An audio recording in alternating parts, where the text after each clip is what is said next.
আসসালামু আলাইকুম। আপনাদেরকে একটা ভিডিও ফুটেজ দেখাচ্ছি। স্ক্রিনের এক অংশে আপনারা সেই দৃশ্যটা দেখতে পাচ্ছেন।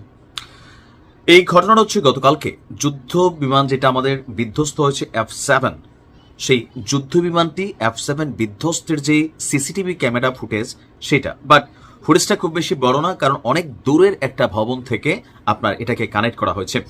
যে সময়কালটা আমরা দেখছি যে আপনার গতকালকে দুপুর ঠিক 1:12 এই F7 যুদ্ধ বিমানটা নিয়ে আমাদের যিনি পাইলট, শহীদ পাইলট তৌকির সাহেব আছেন, তিনি 1:12 দ্রুত গতিতে এই বিমানটিকে নিয়ে ছুটে এসে মাইলস্টোন স্কুল অ্যান্ড কলেজে তিনি আশ্রয় পড়েছিলেন।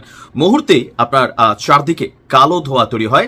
আর অনেকে জানেন মাইলস্টোন স্কুল অ্যান্ড কলেজ দুইটা পার্টি বিভক্ত, একটা সিনিয়র মানে ক্লাস 9 থেকে 12 পর্যন্ত, দ্বাদশ পর্যন্ত, আর একটা হচ্ছে প্লে থেকে 8 পর্যন্ত। তো এখানে যেই ভবনটার উপর পড়েছিল এটা হচ্ছে প্লে থেকে 8-এর যে ভবনগুলো আছে জুনিয়রদের জন্য, সম্ভবত 5টা অথবা 4টা ভবন আছে, এর মধ্যে একটা ভবনে। এখন এই দুর্ঘটনা নিয়ে ইতিমধ্যে নানান বক্তব্য এসেছে।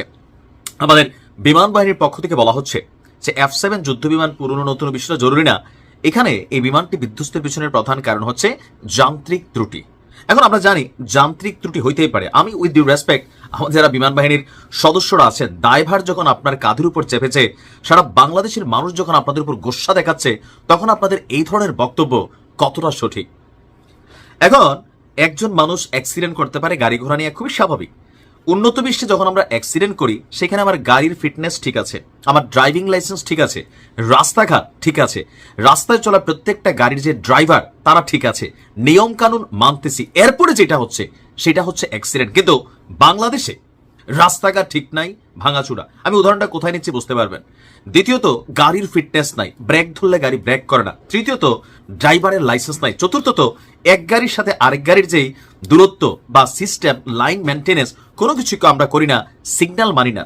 পঞ্চমত, জনগণ সচেতন না, মন চাইলে ওভারব্রিজ লাভ দিয়া রাস্তায় চলে আসি। আমি মাত্র গত 2 দিন আগে বাংলাদেশ থেকে আসে আমি এই দৃশ্যপটগুলো দেখে এসেছি।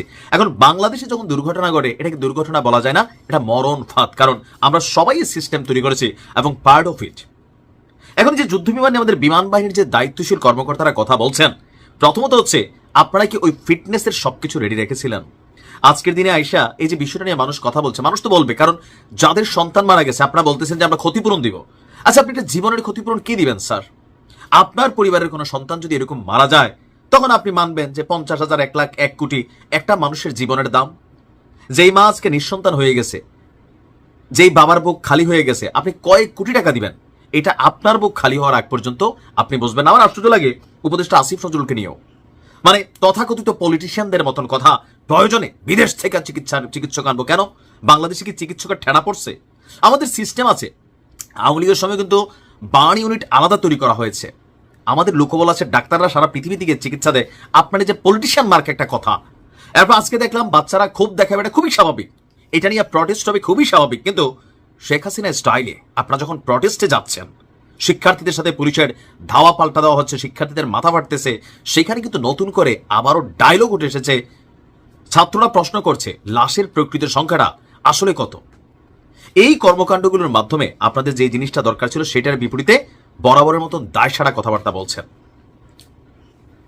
আল্লাহ কাছে দোয়া করছি সেই প্রতিটি মায়ের জন্য যাদের বুক খালি হয়ে গেছে, আর ভবিষ্যতে যেন এমন দুর্ঘটনা না হয় সেটার ব্যাপারে পদক্ষেপ নেওয়া। আবার ঘটবে। এই F7 যুদ্ধ বিমান দেওয়ার তথ্য বলছে বাংলাদেশে এই পর্যন্ত গত 30-35 বছরে 8 জন পাইলট নিহত হয়েছেন। তা আরো হয়তো হবেন। এরপর আমরা ডায়লগ দিব। তো এই ডায়লগ না দিয়া আমাদের এই যুদ্ধ বিমানগুলো যেগুলো প্রযুক্তি যেখানে কানেক্টেড, নতুন F7 থেকে F36 চলতেছে মার্কেটে, আমরা এখনো এটাতে কেন আছি? প্রবলেমটা কোথায়? এগুলাকে পরিবর্তন করেন। ভালো থাকবেন। আসসালামু আলাইকুম।